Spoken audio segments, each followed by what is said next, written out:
The NASCAR Cup Series playoffs getting underway this weekend with the Cookout Southern 500 out at Darlington. It's going to be a fun one because I'm excited to see how these playoffs play out because it's going to be interesting to see who emerges here because all year it's been talking about Hendrick throughout the summer, but we've gone to playoff tracks. JGR has popped up. Penske has popped up. So I think there's still a lot to be decided for this year in the NASCAR Cup Series, and I want to see how things go, and that all starts on Sunday with the Southern 500. Welcome on into the Heat Check Fantasy Podcast, powered by numberFire. That's right here on the FanDuel Podcast Network and numberFire.com. My name is Jim Sonis. I am a senior writer and analyst for numberFire.com, here to break down Sunday's Southern 500 from a DFS perspective, letting you know how you want to play things, what data to emphasize, which drivers I like in each salary tier, and much more. Lock is at 6 p.m. Eastern on Sunday. So you got time to fill out lineups. The starting order has been set, so you can actually do that right now as we go along throughout the day for today. So check it out. Go to FanDuel.com, pull up a lineup, and fill things out as we go. Agree, disagree, whatever it may be, feel free to get those lineups in now. And again, lock is at 6 p.m. Eastern on Sunday.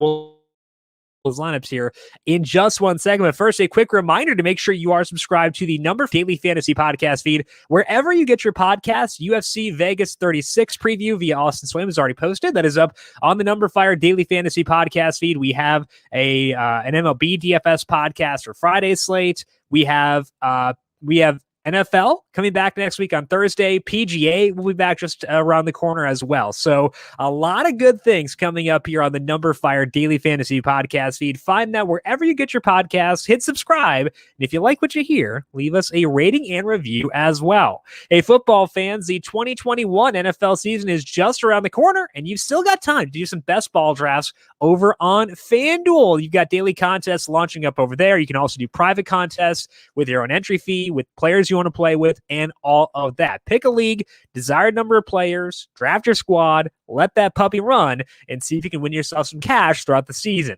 Head on over to FanDuel today and start drafting. Eligibility restrictions apply. Go to FanDuel.com or download the FanDuel app for more details. Let's take a look at the track breakdown for this week. And it's called the track breakdown because that's convenient, but a lot of it is about the circumstances for this race. The first circumstance is it's a longer race. We can go back to prioritizing lap leaders once again. There are 367 laps in this race. That is 36.7 FanDuel points for laps led. This is the longest race we have had since June. And we've had a lot of place differential races in that time. This week is different. Last year, there were two drivers in this Southern 500 who led more than 110 laps in a single race, Martin Truex Jr. and Chase Elliott. And we're pretty likely to get something similar here. If we do get that, if you have two drivers who lead 100 plus laps, they're likely to be must-have drivers. Luckily for us, the guys who could be doing that, the starting order is pretty helpful here because those guys who could do that are starting in the top 16 spots. These 16 playoff drivers are in those top 16 spots of this race. They'd be the guys most likely to lead. So we don't need to balance place differential versus laps led for our studs. They will all be in play to lead laps because they are starting at least within the top 16 spots, and those are the best drivers. The top 14 drivers in my model's projected average running position are playoff drivers. So we want to focus on those playoff drivers for our lap leaders. That's what we want anyway. So it lines up well. Both the strategy and the starting order mesh perfectly for this week. And when I say lap leaders, that's plural and it's kind of vague, but I would not settle for just two personally. I would get at least 3 playoff drivers per lineup, even if that does make our lineups a little bit top heavy. We had the same circumstances last year in the first round of the playoffs. 3 longer races with the playoff drivers starting inside the top 16 spots. In both Darlington and Richmond, 3 playoff drivers made the perfect lineup. For Darlington, there were 3 drivers with salaries of $10,500 who made it. So it does force you to scramble a bit, but I think it's a worthwhile trade-off given the upside you get via those studs at these tracks.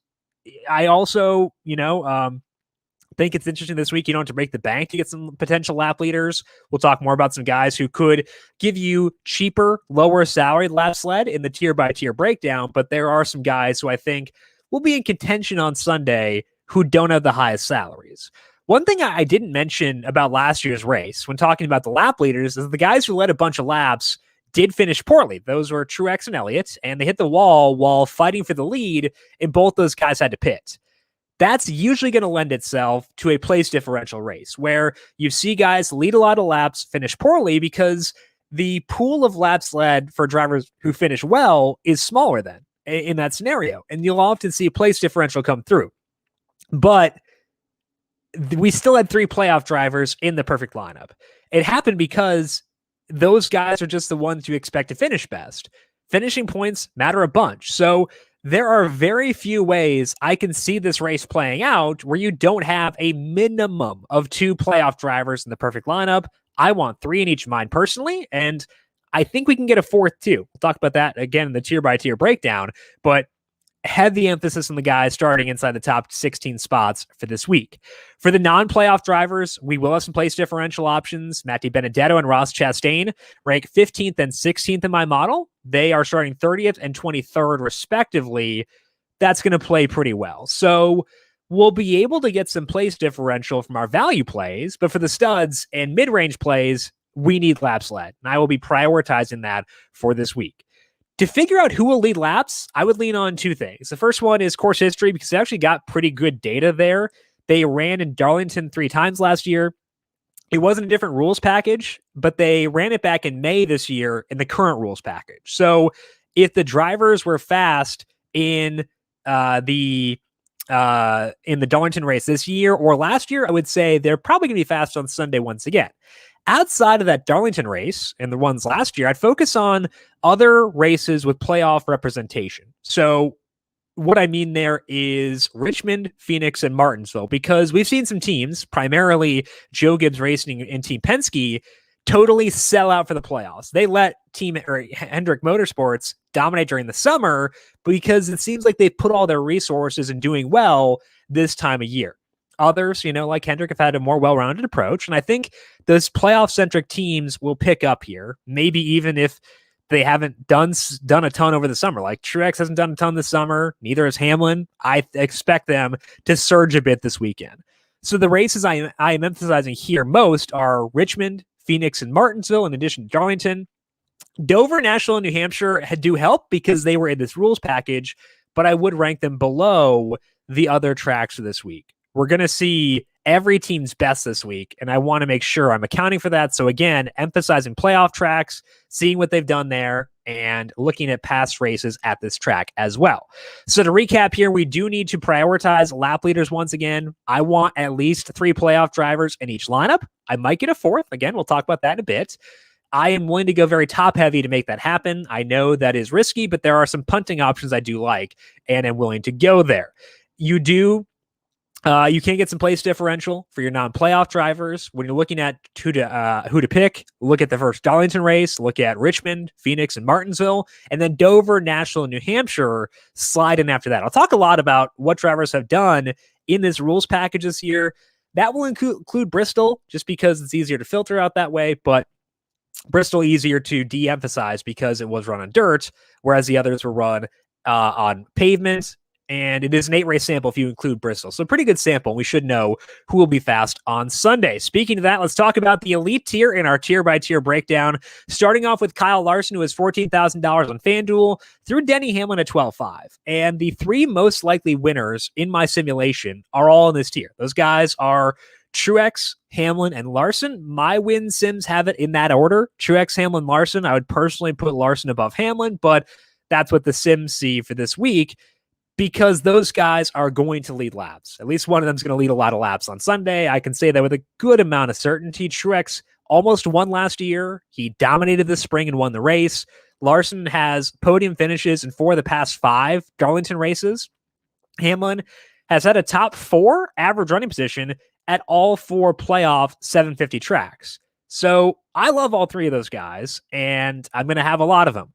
The guy I am easily lowest on this year is Kyle Busch. Busch's best average running position in the 4 playoff 750 tracks, 8th.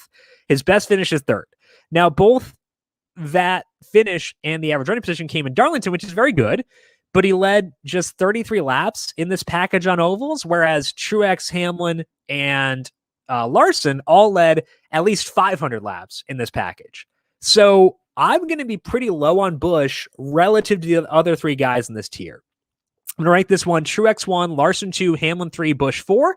I will also say on FanDuel Sportsbook, you can bet Hamlin at -102 over Kyle Busch, and I think that is a pretty intriguing bet for me for this week. The second tier on FanDuel is Chase Elliott at $12,000 through Alex Bowman at $10,000. Chase is going to be the first guy in this tier straight up. He nearly won here last year. He always has race-winning upside. So straight up, Chase Elliott number 1. But there are a lot of mid-range guys here who could win for a low salary. I mentioned before I want to jam in potentially 4 playoff drivers. These are the guys who will allow us to do so. Get your Truex, your Hamlin, or your Larson, and then pepper this range and one guy in the range below it. The guys I like here most who best fit that mold are William Byron, Joey Logano, and Alex Bowman. Logano leads the sport in average finish on ovals using the 750 horsepower package. Byron ranks 3rd in that stat. They both also had a 6th place average running position at Darlington back in May. Logano ran well at other playoff tracks. He almost won Phoenix. He would have won if not for a late caution. He finished 3rd in Richmond. He led 49 laps in Richmond, 140 something in Phoenix as well. I think he's undervalued in the betting market at plus 1,800. He's 10-5 on FanDuel. He is my favorite of the mid-range guys. And I was saying that Chase Elliott was first overall. If you give me the salary discount on Logano at 10-5, I will take that and rank him higher. So Logano to me, number 1 in this tier. Byron hasn't had the best upside. He has led just 30 laps in these 3 races, or these 8 races, I should say. And most of those laps occurred in Dover, which is a non-playoff track and pretty different from Darlington. Byron is crazy consistent, so even if he doesn't lead laps, he should get us a good finish. So I do like Byron quite a bit. The reason I like Bowman is his record on tracks with heavy tire fall off. He won at Fontana last year. He won at Richmond this year. Both those tracks fall in that bucket. He was also runner-up in the first Darlington race last year, and he had a top 8 average running position in all 3 races. He's starting 5th, so you're not going to get any place differential out of Bowman, but I think he could win this race, similar to Logano. So I think that all 3 of those guys, Bowman, Logano, and Byron, are keys to jamming in more playoff drivers, and potentially getting 2 of those guys in the same lineup can make that a lot easier on you. As for Kevin Harvick, I do like him at 11-5. I just don't feel as good about his upside as the other guys in this tier. I do still want to get there because my model really likes Harvick this week, and it'll be more into him, I think, than it's been the entire year. I think it'll be higher on him tomorrow or next week in Richmond, depending on what happens this week, but it's pretty high on Harvick, and it hasn't been for most of the year. So I'm going to rank him behind the others, but I will say I just want to be in this tier a lot, and I would still like to get there at times. I'm going to rank this tier after considering its salary: Logano 1, Chase 2, Byron 3, because he has some place differential upside, Bowman 4, Harvick 5, Brad Keselowski 6. Keselowski is starting 16th, but I haven't seen a ton from him in this package, so I'm okay being a bit lower on him. The mid-range is Ryan Blaney at $9,800 through Eric Almirola at 8-2. Before that, I might try to jam in a 4th playoff driver. And that guy to me, I'd be targeting there, is Christopher Bell. He's starting at, he's $9,200. I think I can make that work. He's starting 13th, so some place differential juice there. He has been awesome in this rules package. In the 7 non-dirt races, he has 2 top 5s and 5 top 10s across 7 races. He finished runner-up in the most recent race in this package at New Hampshire. I think that Bell is a dark horse to win a race this round. It may not be at Darlington, but I think he could be in contention at Richmond. He could do some stuff at Bristol. So whether Bell is the 3rd driver in my lineup or the 4th, I want to be in on him this weekend. I think that, again, you can make a 4 playoff driver lineup work via Christopher Bell, and I really do like the thought of that for this week. Austin Dillon is the lone non-playoff driver in this tier. He's starting back in 21st. He had just one top 10 in this package this year. That was a 10th place run in Richmond. He did finish runner-up in this race last year, though, but he was 16th in the May race this year. I'm pretty wishy-washy on him.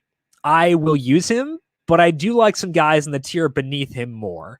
So I'm going to rank this tier: Bell 1, Dillon 2, Tyler Reddick 3.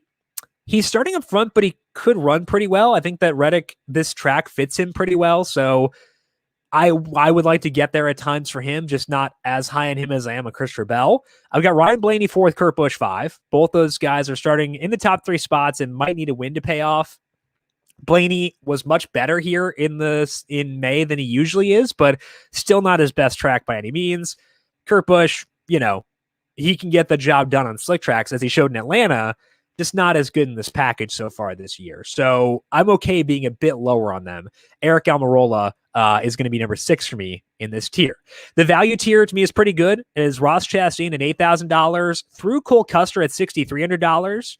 There are 3 what I think are really fun options in this tier, all starting further back. Those guys are Ross Chastain, Matt DiBenedetto, and Chris Buescher. Chastain is starting 23rd, DiBenedetto 30th, and Buescher 34th. Chastain has been especially good in this package recently. His average running positions at Dover, Nashville, and New Hampshire were 14th, 10th, and 9th, respectively. He finished 2nd in Nashville, so show good upside there. He's number 2 for me in this range if we're talking about cash games. I put DiBenedetto a hair ahead of him for cash games. That's partly because DiBenedetto is starting 30th, so deeper in the pack, a bit more place differential upside there. And DiBenedetto is consistent, whereas Chastain is more volatile. So for tournaments, I want volatility. So I want Ross Chastain. I want that upside that he has. His upside is better than DiBenedetto's. For cash games, I would favor DiBenedetto, but the preference is to get both, honestly. I think that both are cash game viable. Buescher is a guy who used to be brutal in Darlington. At least he was last year in this package. He was bad last year. But he's really good on high tire fall off tracks, so no surprise that Buescher finished 9th here back in May. His team has put a heavy emphasis on the 550 package, so that's why I'm going to rank him behind both Chastain and DiBenedetto. They have not emphasized his package this year, so that's why he's lower than them. But Buescher, to me, is a cash game consideration and a great tournament play too. So rank this tier: DiBenedetto 1 for cash games, 2 for tournaments. Chastain is 1 for tournaments, 2 for cash games. Buescher is 3, Stenhouse 4, Cole Custer 5, and Bubba Wallace number 6. The punting tier is not bad. That is Daniel Suarez at $6,000 on down. There are 3 guys in this tier who ran well at this track back in May. Those guys are Eric Jones, Chase Briscoe, and Ryan Newman. Briscoe is pretty interesting to me because he finished 11th in that race. That is his only top 20 finish at a non-dirt track in this package. But he did win here in Darlington in the Xfinity Series. I believe he beat Kyle Busch they might have been banging doors. I might be imagining this, but I'm pretty sure he beat Kyle Busch in a pretty tight finish last year in the Xfinity Series. Does really well on high banked tracks. So I'm okay taking swipes at Briscoe. Jones was amazing here when he was with Joe Gibbs Racing back in the day. And it was not just the win. He also ran well outside of his win as well. My sims account for his bad equipment, pretty heavily, and they still have him ranked 19th. That is the highest of anybody with a salary lower than $7,800, and he's $5,800. Newman is someone whose upside I always question, but he was 10th here in May.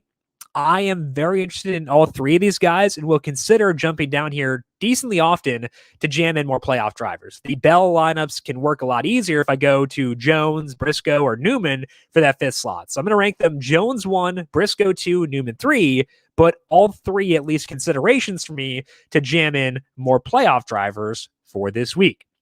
Let's finish up with our win picks for this week. I'm going to trust simulations for this week and go with what they say. And they say that the most likely winner for this week is Martin Truex Jr. Truex was disgusting here back in the spring. He's had some rough summer races, but again, it seems like they're focusing a lot on the playoffs. He's 3 wins this year come at playoff tracks, and I think that matters. So Martin Truex Jr. is my win pick for this week in the top range. Among the guys below $10,000, my simulations have Blaney, Reddick, and Bell all pretty even. So I could go with any of those three. I will go with Bell. He has been pretty kind to me recently. We had him as the win pick down here for Road America. He finished second there. For New Hampshire when he finished second. So I do think that Bell grades out well. Blaney is still skeptical of the track history. That's why I'm okay glossing over him here, but Bell, to me, a good win pick. So the official win picks going all in on Joe Gibbs Racing with Martin Truex Jr. and Christopher Bell. That is all the time that we have here for this week on the Heat Check Fantasy Podcast. But as mentioned, a lot of good stuff here on the numberFire Daily Fantasy Podcast feed. UFC DFS podcast via Austin Swaim is posted. MLB DFS podcast posted for Friday as well. We've got NFL beginning next week, PGA the week after that once again. So a lot of good stuff. Make sure you are subscribed and also leave us a rating and review if you like what you hear. If you've got questions for me, I am on Twitter at JimSannes, JimSannes. You can also follow the FanDuel Podcast Network at FanDuel Podcasts. Big thank you to everyone for tuning in for today.